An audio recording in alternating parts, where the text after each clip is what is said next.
Oi, amigos! Eu sou a Chay e hoje falaremos sobre abertura à vida. Mas antes, se vocês quiserem me acompanhar nas outras redes, no Insta, @umdiacatólico, no Tic, @dia de cada vez, e no Substack, onde eu posto meus textos, reflexões, uma pitada de aleatoriedade, @dia de cada vez, ou Chay, também dá para me encontrar. Inclusive, postei recentemente um texto sobre amizade entre homem e mulher.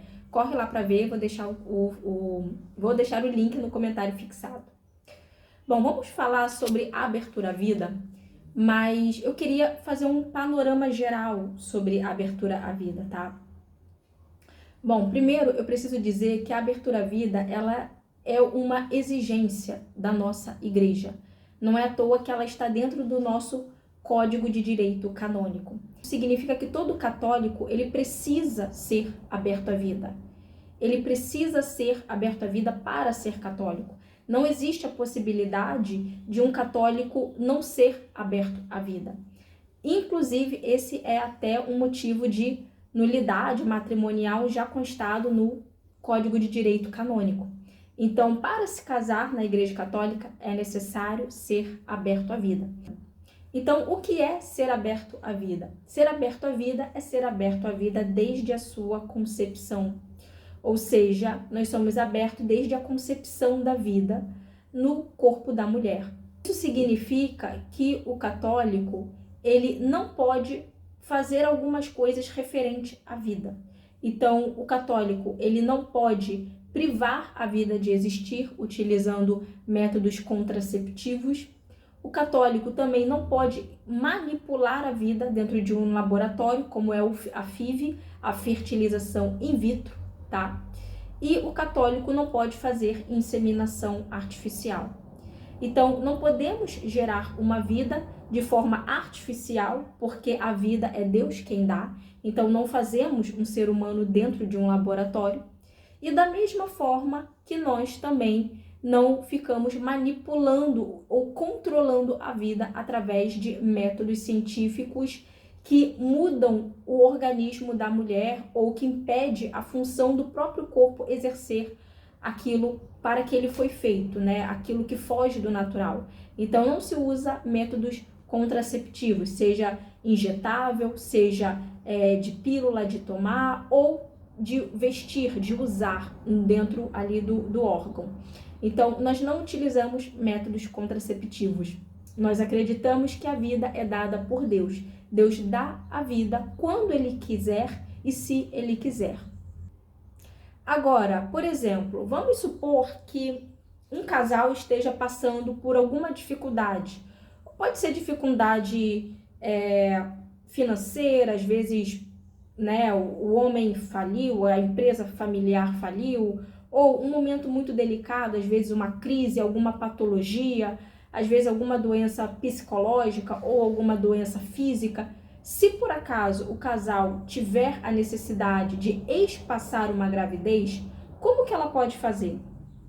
Bom, existem métodos científicos já comprovados e naturais que podem ajudar. É o caso, por exemplo, o mais famoso que nós conhecemos, que é o método Billings, que ele já foi aprovado pela Igreja Católica, então nós católicos podemos recorrer a esse método. Mas o que é de fato o método Billings? É um método que é utilizado para espaçar ou acelerar uma gravidez. E você faz isso tudo de forma natural. É claro que existem profissionais que ajudam você a utilizar esse método, mas você mesmo pode pesquisar e utilizar. Falando de uma forma muito breve e muito resumida, o método Billings é um método natural em que a mulher conhece o próprio corpo. Então, a mulher, ela conhece o próprio corpo e ela registra os dias que são férteis. Descobrindo os dias férteis, você descobre os dias que não são férteis, tá? E muitos casais fazem nos períodos que não são férteis, têm relações nos dias que não são férteis para espaçar uma gravidez por alguma necessidade especial, tá? Agora, como descobrir de forma natural, rápida e prática os dias férteis? Bom, a mulher, ao acordar, antes de fazer xixi, ela vai colocar o dedo na entrada vaginal e ela vai encostar. Se tiver com aquela secreção, né? Se tiver com muco, principalmente aquele muco que faz assim, aquele muco, né, que parece uma gosminha, é sinal de que ela está no seu período fértil. Se ela acordar e ainda assim estiver totalmente seca, é porque ela está no seu período não fértil, tá? E é dessa forma rápida e prática que você pode descobrir. Você também pode utilizar um termômetro, você pode medir a sua temperatura. Então, dependendo da temperatura, se ela estiver acima de tantos graus ou abaixo de tantos graus, isso também tem a ver com a fertilidade da mulher. Então, a mulher sempre vai fazer isso, vai acordar e antes de fazer xixi, testar, né, para ver se ela tá com muco ou se ela não tá com muco na entrada vaginal, tá? Então, é dessa forma que se descobre os dias férteis e, claro, se alguém quiser acelerar uma gestação, tem relação nos dias férteis. Se quiser espaçar por um motivo especial, vai ter relação nos dias não férteis, tá? Uma coisa muito importante que eu preciso dizer é que muitas pessoas, inclusive católicas, têm medo de serem abertas à vida porque elas acham que vão ter muitos filhos. Elas acham que elas vão ter, assim, ter filhos igual o coelho, sabe? 10, 12, 15 filhos. E não é bem assim que acontece, tá? Bom, primeiro eu preciso dizer que existem famílias abertas à vida que têm muitos filhos, têm poucos filhos ou nenhum filho. Só que o problema é que as pessoas tendem a achar que as pessoas que têm muitos filhos sempre são abertas à vida e as pessoas que não têm filho ou quase não, ou têm poucos filhos, não são abertas à vida. Só que isso não é verdade, tá? Então, tem muitos casais que tiveram um filho, 2 filhos ou no máximo 3 filhos e são abertos à vida. E tem casais que tiveram 8 filhos, 10 filhos e que também são abertos à vida. Só que as pessoas nunca desconfiam que quem tem pouco filho é aberto à vida. As pessoas acham que só quem teve muitos filhos é que é aberto à vida. Mas não há uma relação. Então, tem pessoas que têm muitos, tem pessoas que têm poucos filhos e ambos são abertos à vida. Por exemplo, até entre as pessoas muito famosas, entre os católicos, a Kênia e o Bertaldo, eles são abertos à vida e têm 3 filhos. A Sâmia e o Ítalo, Marcílio, têm 8 filhos, né? E ambos são abertos à vida. Então, vocês podem ver que a questão da quantidade não é uma questão de ser aberto à vida ou não. A questão é quantos filhos Deus vai te dar. É Ele quem escolhe, é Ele quem dá a vida, tá? Bom, uma outra coisa que eu acho muito interessante falar, inclusive foi até uma dúvida minha, que algumas pessoas, até elas ficam pensando assim, nossa, mas será que é bom você ser aberto à vida depois de uma certa idade? Porque vamos supor, a mulher às vezes já tem mais de 30 anos, seria interessante ser aberto à vida porque pode ter complicação, pode ter gravidez de risco, pode... Cientificamente, né, no caso da biologia mesmo, é claro que quanto mais velho, mais riscos se tem, né, obviamente. Mas existem pessoas muito jovens que também têm dificuldades na sua gravidez ou até mesmo dificuldades para engravidar. Isso também ocorre, tá? Inclusive, eu fui ao ginecologista recentemente e eu perguntei para ele sobre... Na verdade, eu tirei várias dúvidas, né? E eu perguntei para ele sobre essa questão de doenças, né? Quando a mulher já tem uma idade avançada. E ele me explicou que, eu não sei se o número é sobre o Brasil ou se é global, mas o número de autistas, por exemplo, no mundo, o número é refletido de filhos de mães que têm menos de 30 e poucos anos de idade. Então, muitos autistas, por exemplo, são filhos de mães jovens ou que estão ali beirando aos 30 para menos. Então, às vezes as pessoas têm medo de que, nossa, mas vai ter algum problema, vai ter alguma complicação. Mas se as pessoas forem olhar os números absolutos, né, elas vão ver que os números mostram que muitas das crianças especiais não são filhas de pais tão mais velhos quanto as pessoas imaginam. Muitos são filhos de pais com 25, 26 anos, 27 ou às vezes até menos, tá? Outra coisa que eu queria falar é sobre a questão da natalidade, que é uma coisa que influencia muito. Eu fiz uma pesquisa e eu trouxe alguns números para a gente refletir sobre eles, tá? Bom, primeiro eu queria dizer que, de acordo com o IBGE, o número de católicos o número de filhos, a média de filhos por mulher no Brasil em 2022 foi de 1,55. Essa é a média nacional de 2022 pelo IBGE, 1,55 crianças por mulher, tá? 1,55. Agora, se a gente for olhar, por exemplo, para o Brasil, em 2008, a média de crianças por mulher era de 3,62. 3,62. Em 2018, 3,7. Ou seja, 3,7 crianças para cada mulher. E em 1960, lembrando que a pílula, ela foi difundida a partir dos anos 60, tá? No mundo todo ela foi difundida a partir dos anos 60. Mas até os anos 60, a média de filhos, né, a média nacional de filhos por mulher era de 6,8.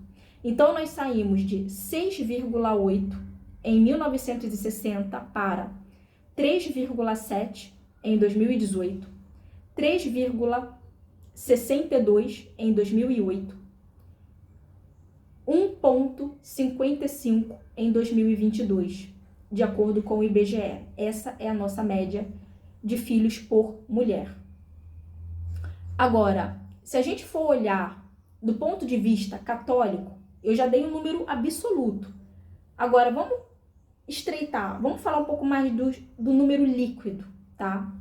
Se a gente for analisar o número dos católicos, a média é de 1,49 por mulher católica, tá? Então, essa é a média de natalidade católica no Brasil, 1,49. É ainda menor do que a média nacional, do que a média absoluta. Agora, 1,49 contra a média evangélica, que é 1,74. Ou seja, os evangélicos estão tendo mais filhos do que os católicos. Sobre os sem religião, as pessoas sem religião apontam a média de 1,47. Espíritas, 1,01. Umbanda e Candomblé, 1,25. Então, essa é a média de crianças por mulheres, de acordo com as religiões, né, segundo o IBGE. Agora, vamos ficar com o número. Vamos pegar o número proporcional. No caso de cristãos, nós temos católicos com 1,49, evangélicos com 1,74. Agora, como que fica essa questão dos cristãos pensando nos não cristãos? No quesito muçulmano, a gente precisa lembrar que o islamismo cresceu no Brasil no último ano. No último ano teve um avanço de 30%, ou seja, teve um aumento de muçulmanos no Brasil, 30%. Agora, se a gente for olhar para uma média global, os muçulmanos em 2024, a média global de muçulmanos de natalidade é de 3,1 por mulher, ou seja, 3,1 filhos por mulher. Lembrando que a média global de filhos por mulher é de 2,1, ou seja, a gente tem a média muçulmana geral mundial de 3,1 contra a média global 2,1 por mulher. E na Europa, se a gente for olhar para a Europa, a média de natalidade muçulmana é de 2,6 em 2017. Ou seja, eles tiveram um crescimento de 2,6 em 2017 para 3,1. Agora, se a gente for pensar nos judeus, qual é a média de natalidade? Bom, a maior média de natalidade, né, o maior percentual é o dos judeus em Israel. Ou seja, os judeus em Israel, eles têm mais filhos do que os judeus que estão espalhados pelo mundo. Em Israel, a média é de 3 filhos por mulher. E os judeus ortodoxos em Israel, a média é de 6 a 7 filhos por mulher. Agora, se a gente for olhar para a diáspora, né, mundo afora, no caso dos judeus nos Estados Unidos, a média é de 0,3 a 0,4 filhos por mulher nos Estados Unidos. E na Europa e em outros lugares espalhados pelo mundo, a média é de 1,5 a 2 filhos por mulher de judeus, né, na Europa. Agora, a média de judeus pela Europa e outros países, a média é de 1,5 a 2 filhos por mulher judia. Eu trouxe esse número para a gente refletir sobre essa questão, né, de natalidade, porque a gente precisa lembrar que esse número ele é muito importante, porque daqui a alguns anos esse número vai fazer muito sentido para a realidade que o mundo vai ter no futuro. Então, é muito importante que a gente reflita sobre esses dados e que cada um tenha a sua conclusão, o seu pensamento. Antes de concluir, eu queria dizer que eu entendo as pessoas que falam, nossa, mas ter um filho hoje em dia é muito difícil, é muito caro, é muito complicado. Eu super entendo, eu tenho muita noção das coisas. Eu tenho noção dos custos, do trabalho, eu realmente tenho plena consciência disso. Mas eu também preciso lembrar que nunca na história da humanidade existiu o melhor momento ou o momento ideal para se ter filhos. Às vezes a gente olha para antigamente e pensa, nossa, antigamente a vida era mais fácil, antigamente, mas criança sempre deu trabalho. Independentemente da época, independentemente do ano, do século, criança sempre deu trabalho, sempre foi difícil educar, sempre foi difícil criar. E sem falar que hoje em dia tem coisas que ajudam, que não tinham antigamente, né? Então, por exemplo, na época da minha avó teve 8 filhos.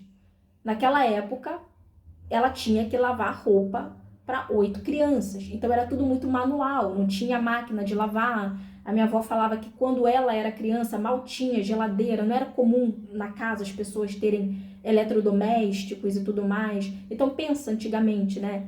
Você lavar roupa na mão, tudo na mão, lavar a louça, lavar roupa, tudo era muito manual. Então, realmente, era muito complicado.